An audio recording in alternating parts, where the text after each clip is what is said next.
एक गांव में रामू नाम का एक गरीब लकड़हारा रहता था। वह रोज सुबह जंगल में जाता, लकड़ियां काट कर लाता था और उन्हें गांव में बेच देता था। उससे जो भी कमाई होती उसी से वह अपना गुजारा करता था। रोज की तरह एक दिन रामू फिर से जंगल में गया, लेकिन वहां पहुंचकर उसने देखा कि बहुत सारे पेड़ पहले से ही कटे हुए थे। अरे, आज कोई मुझसे पहले आ गया और यहाँ की सारी लकड़ियां काट के ले गया। चलो, कोई बात नहीं, मैं थोड़ा और अंदर जाता हूँ और कोई और पेड़ तलाशता हूँ। फिर रामू जंगल के अंदर की तरफ जाता है तो वह देखता है कि वहाँ बहुत सारे पेड़ लगे हुए हैं। अरे वाह, यहाँ तो कितने सारे पेड़ हैं। अगर मैं अगले 6 महीने तक भी यहाँ से लकड़ियां काटूं तो मुझे पेड़ कभी कम नहीं पड़ेंगे। लेकिन रामू ने जैसे ही कुल्हाड़ी उठाई तो उसने देखा कि पेड़ पर एक बंदरिया और उसका बच्चा बैठा हुआ है। हे भगवान, मैं ये क्या करने जा रहा था। अच्छा हुआ मैंने सही समय पर देख लिया, वरना आज मुझसे यह पाप हो जाता। अगर मैंने इस पेड़ को काट दिया तो वह बंदरिया और उसके बच्चे का घर टूट जाएगा। नहीं, मैं इस पेड़ को नहीं काटूंगा। शायद इस पेड़ पर बहुत सारे फल लगते हैं, इसलिए ये बंदरिया और उसका बच्चा यहीं पर रहते हैं। चलो, मैं आगे चलता हूँ और कोई और पेड़ देख लेता हूँ। रामू फिर जंगल में अंदर की तरफ चला जाता है और वहाँ से लकड़ियाँ काटकर गांव लेकर आ जाता है।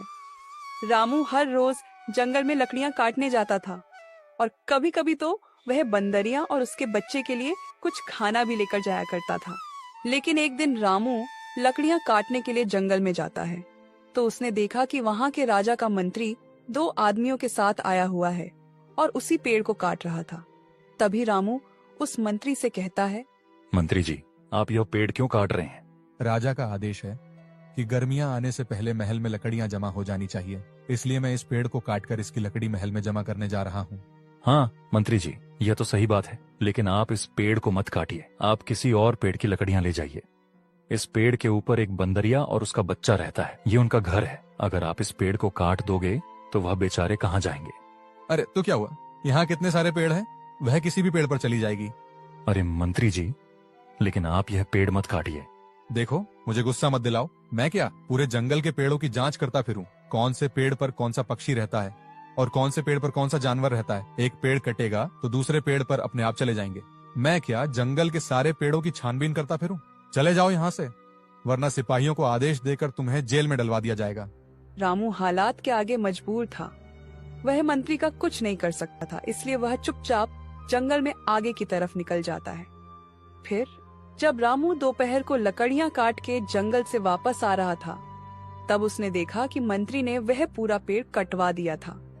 तभी रामू की नजर पेड़ के नीचे दबी हुई बंदरिया और उसके बच्चे पर पड़ी। वह बंदरिया उस पेड़ के नीचे थी और उसकी मौत हो चुकी थी, लेकिन किस्मत से उसका बच्चा जीवित था। हे भगवान, यह क्या हो गया? अब इस बच्चे का क्या होगा? मैंने उस मंत्री को बहुत समझाया कि इस पेड़ को न काटे, लेकिन उसने मेरी एक न सुनी और उसकी जिद की वजह से आज ये बंदर बेचारा अपनी माँ से जुदा हो गया। मैं इस बंदर को इस जंगल में अकेला नहीं छोड़ सकता। मैं इसे अपने साथ अपने घर ले जाऊंगा। वैसे भी मैं अपनी जिंदगी में बहुत अकेला हूँ। मैं इसे अपने छोटे भाई की तरह रखूंगा। फिर रामू उस बंदर को अपने घर ले आता है और तब से रामू उस बंदर को छोटे भाई की तरह अपने साथ रखने लगा। एक दिन रामू फिर से उसे जंगल में लकड़ियां काटने जा रहा था, तभी उसे वहाँ मंत्री दिखाई देता है। मंत्री उससे बोला, उस दिन जो पेड़ काटा था उस पर वह बंदरिया थी और उसका बच्चा भी था। वह बंदरिया तो उस वक्त मर गई थी, लेकिन शायद उसका बच्चा जीवित था और वे अभी मुझे कहीं दिखाई नहीं दे रहा है। क्या तुम उसे अपने घर ले गए थे? तुम खुद तो अपना पेट पाल नहीं सकते, बंदर को क्या खिलाओगे? हाँ मंत्री जी, मैं उस बंदर के बच्चे को अपने घर ले गया था। मैंने आपको बहुत समझाया कि वह पेड़ न काटो, लेकिन आपने मेरी एक न सुनी और आपकी वजह से एक बच्चा अपनी माँ से जुदा हो गया। अब उसकी माँ के हत्यारे हो। अगर मैं उस बंदर के बच्चे को अपने घर न लाता तो जंगल के जंगली जानवर उसे खा जाते। हाँ, तू तो बहुत बड़ा दयावान है। सारी दुनिया की इंसानियत और अच्छाई का ठेका तो तूने ही लेकर रखा है। मंत्री जी, मैं आपसे एक विनती करता हूँ, अगली बार आप कोई भी पेड़ काटो तो उस पर देख लिया करो कि किसी पक्षी का या फिर किसी जानवर का बसेरा तो नहीं है। अरे अब मुझे जंगल के अंदर पेड़ काटने से पहले पेड़ की जांच पड़ताल भी करनी पड़ेगी। तू क्या चाहता है, मैं हर एक पेड़ के पास जाकर देखूं कि उस पर कोई रहता तो नहीं है? अगर कोई रहता है तो उसे बोलूं, भाई साहब आप किसी और पेड़ पर चले जाओ, मुझे ये पेड़ काटना है। अब तू मुझे सिखाएगा? देख रामू, मैं राजा की नजर से बचकर जंगल के पेड़ को काटता हूँ और उसकी लकड़ियों की तस्करी भी करता हूँ। और उस दिन मैंने जो पेड़ काटा था उसकी लकड़ी अभी मैं किसी और राज्य में जाकर बेच दूंगा, लेकिन राजा को इसके बारे में पता नहीं है। और राजा मुझ पर शक भी नहीं करेंगे। लेकिन अगर तूने मुझे और ज्यादा परेशान किया तो देख लेना, मैं वह सारा इल्जाम तुझ पर डाल दूंगा कि रामू जंगल से लकड़ियों की तस्करी भी करता है, और फिर तू पूरी जिंदगी जेल की काल कोठड़ी में सड़ता रहेगा। तेरा भला इसी में है कि तू यह गाँव छोड़कर चला जा और दोबारा इस गाँव में दिखाई मत देना। फिर रामू वहाँ से अपने घर चला जाता है और उसे बंदर से कहता है, चलो दोस्त, इस राज्य से मेरा दाना पानी उठ गया है। यहाँ का मंत्री बहुत ही ज्यादा दुष्ट है। वह जंगल में लकड़ियों की तस्करी करता है, और अगर मैंने ये गांव नहीं छोड़ा तो वह तस्करी का सारा इल्जाम मुझ पर डाल देगा। मेरी बात पर कोई विश्वास भी नहीं करेगा और मैं पूरी जिंदगी काल कोठरी में सड़ता रहूंगा। और फिर तुम्हारा क्या होगा? इससे अच्छा तो ये है कि हम ये गाँव ही छोड़कर चले जाएं। फिर रामू बंदर के साथ गांव से दूर जाने के लिए निकल पड़ता है। फिर रामू दूसरे राज्य में काम ढूंढने के लिए डर डर की ठोकरें खा रहा था। ना तो उसको कहीं पर काम मिल रहा था, न सर छुपाने के लिए छत। उसे और उसके बंदर को खाने पीने की भी बहुत दिक्कत होने लगी थी। मुश्किल से उनको एक वक्त का खाना मिल पाता था। एक दिन रामू उस बंदर के साथ जंगल में एक पेड़ के नीचे बैठा हुआ होता है। तभी वहाँ एक पंडित जी आते हैं। पुत्र, तुम इस बंदर को लेकर इस जंगल में इस तरह से क्यों बैठे हो? बाबा, इस बंदर ने अपनी माँ को खो दिया है। अब इसका मेरे सिवा इस दुनिया में कोई भी नहीं है, इसलिए मैं इसे अपने साथ अपने घर ले आया था। लेकिन उस राज्य के दुष्ट मंत्री के लालच के चलते मुझे वह गांव छोड़ना पड़ा। अब मैं काम की तलाश में गांव में दरबदर की ठोकरें खाता फिर रहा हूँ। बेटा, तुम्हारा दिल वाकई में बहुत बड़ा है। तुम बहुत बड़े दिल वाले हो। तुमसे किसी का भी दुख कभी देखा नहीं जाएगा। तुमने इस अनाथ बंदर को अपनाकर बहुत बड़ा कार्य किया है। तुम्हें अगर कोई आपत्ति न हो तो तुम मेरे साथ मेरे आश्रम में मेरे शिष्यों के साथ रह सकते हो। मेरे आश्रम में कई सारे शिष्य रहते हैं और आए दिन वहाँ कोई न कोई साधु भी आते रहते हैं। उनके खाने पीने की और उनके रहने करने की जिम्मेदारी अगर तुम उठा लेते हो तो मेरा काम बहुत आसान हो जाएगा। ये तो मेरे लिए बड़े ही सौभाग्य की बात है कि मैं आश्रम में आपके साथ रहूंगा। लेकिन पंडित जी, मेरा ये बंदर भी मेरे साथ ही आएगा। मैं इसे कहीं पर भी अकेला नहीं छोड़ सकता। हाँ हाँ, मुझे कोई आपत्ति नहीं है। तुम इसे अपने साथ रख सकते। रामू पंडित जी के साथ उनके आश्रम में चला जाता है। रामू आश्रम की साफ सफाई, खाने पीने का सामान और पूजा का सामान लाना, ये सारे काम रामू करने लगा। रामू का बंदर हमेशा ही उसके साथ रहता था। पंडित जी रामू को मेहनत और लगन से काम करता देख बहुत खुश थे। पंडित जी हमेशा शिष्यों के आगे रामू की तारीफ किया करते थे। लेकिन पंडित जी का एक और शिष्य था, राघव। वह रामू से बहुत जलता था। लगता था रामू को आए हुए कुछ ही दिन हुए हैं और मैं इतने सालों से काम कर रहा हूँ। पंडित जी ने कभी मेरी तारीफ नहीं की और वह रामू की इतनी तारीफ क्यों करते हैं। एक दिन रामू राघव के लिए ताजा ताजा फल लेकर आता है। यह लीजिए राघव भैया, मैं आपके लिए ताजा ताजा फल लाया हूँ। मैं कुछ दिनों से देख रहा हूँ रामू, तुम बहुत आलसी होते जा रहे हो। तुम्हें ज्यादा खाना न पकाना पड़े, इसलिए यह फल लेकर तुम आते हो। ऐसा नहीं है राघव भैया, आज पंडित जी ने सबको फलहार करने को कहा है, इसलिए मैं यह फल आपके लिए लेकर आया था। रामू और राघव बातचीत कर रहे थे, तभी इतने में रामू का बंदर आता है और राघव के फल खाने ही वाला होता है। यह सब देखकर राघव बहुत गुस्सा हो जाता है। अरे संभालो अपने इस पागल बंदर को। पूरे आश्रम को इसने तो जैसे अपने सर पर उठा रखा है। ये बंदर मेरे हिस्से के फल खा जाएगा क्या? अभी के अभी जाकर इस बंदर को जंगल में छोड़कर आओ, नहीं तो मैं पंडित जी से शिकायत कर दूंगा।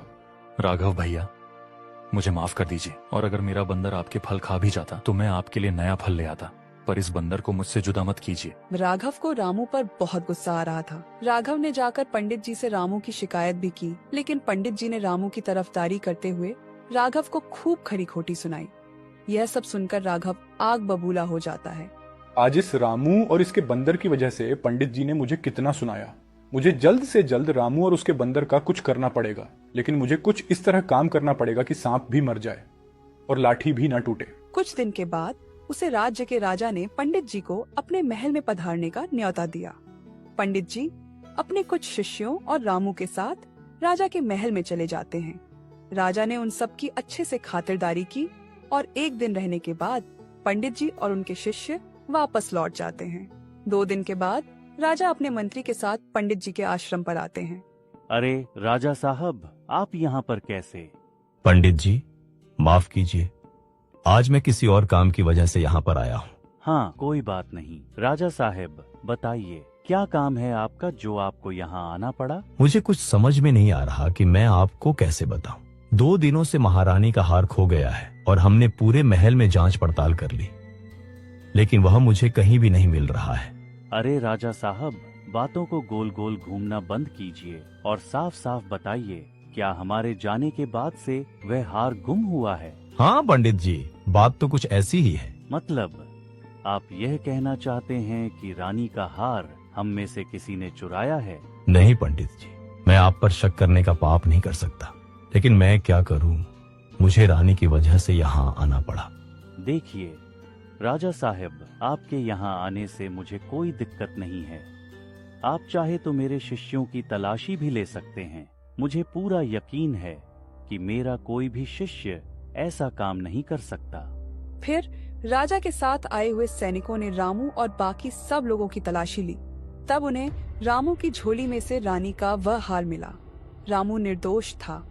वह पंडित जी से बोला, पंडित जी, मुझ पर भरोसा करिए, मैंने ऐसा कुछ भी नहीं किया है। मैंने रानी का हार नहीं चुराया है। रामू, मैं कभी सपने में भी नहीं सोच सकता था कि तुम ऐसी हरकत करोगे।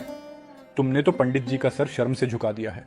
नहीं राघव भैया, मैंने चोरी नहीं की है, मुझे कोई फंसा रहा है। पंडित जी, रामू रंगे हाथ पकड़ा गया है। अब मुझे इसे इस महल ले जाना होगा और इसे सजा भी होगी। तभी उन्हें पीछे से एक आवाज आती है, राजा साहब, मेरे भाई रामू ने कोई चोरी नहीं की है, वह निर्दोष है। ये चोरी किसी और ने की है और मेरे भाई को कोई फंसा रहा है। अरे तुम तो एक बंदर हो और तुम बोल कैसे सकते हो? हाँ, मैं एक बोलने वाला बंदर हूँ। मैं जब छोटा था तब से रामू भैया मुझसे बहुत सारी बातें करते थे और वह इतनी बातें करते थे, उनकी बातें सुन सुनकर मैं बोलना सीख लिया था। और मैं यह बात पक्के तौर पर बता सकता हूँ, रामू भैया ने चोरी नहीं की है। पक्के तौर पर? तो फिर पक्के तौर पर तुम्हें यह भी पता होगा कि यह चोरी किसने की है। चोरी मेरे भाई ने नहीं की है, चोरी इस राघव ने की है। उसने महल से हार चुराकर मेरे भाई की झोली में डाल दिया था। क्या राघव, यह बंदर सच बोल रहा है? क्या यह सच है? नहीं नहीं पंडित जी, मैंने कोई चोरी नहीं की है। ये बंदर झूठ बोल रहा है। तुम्हारी यह दबी हुई आवाज से सब पता चल रहा है कि तुमने ही चोरी की है। मैं कभी सपने में भी नहीं सोच सकता था कि मेरा शिष्य चोरी जैसा पाप करेगा। अब सच सच बताओ, तुमने ऐसा क्यों किया है? राघव ने फिर अपनी ईर्ष्या के बारे में पंडित जी को सब सच सच बता दिया। यह सब जो भी किया वह रामू से जलन के मारे किया था। राघव को महल से चोरी करने के इल्जाम में पकड़ लिया जाता है। रामू, तुम्हारा ये बंदर तो हमारे लिए बहुत महत्वपूर्ण है। यह हमारे और हमारे राज्य के लिए बहुत काम आ सकता है। मैं चाहता हूँ कि तुम अपने बंदर के साथ हमारे जासूस बन जाओ और हमारे दुश्मनों पर नजर रखो, उनके बारे में हमें सारी जानकारी दो। और वैसे भी इस बंदर पे किसी को शक भी नहीं होगा और तुम आसानी से अपना काम कर पाओगे। राजा की यह बात रामू को बिल्कुल ठीक लगी। पंडित जी ने भी इस काम के लिए हाँ भर दी और अब रामू इस राज्य का वह पहला जासूस था जिसका साथी एक बंदर भी था और वह बोल भी सकता था।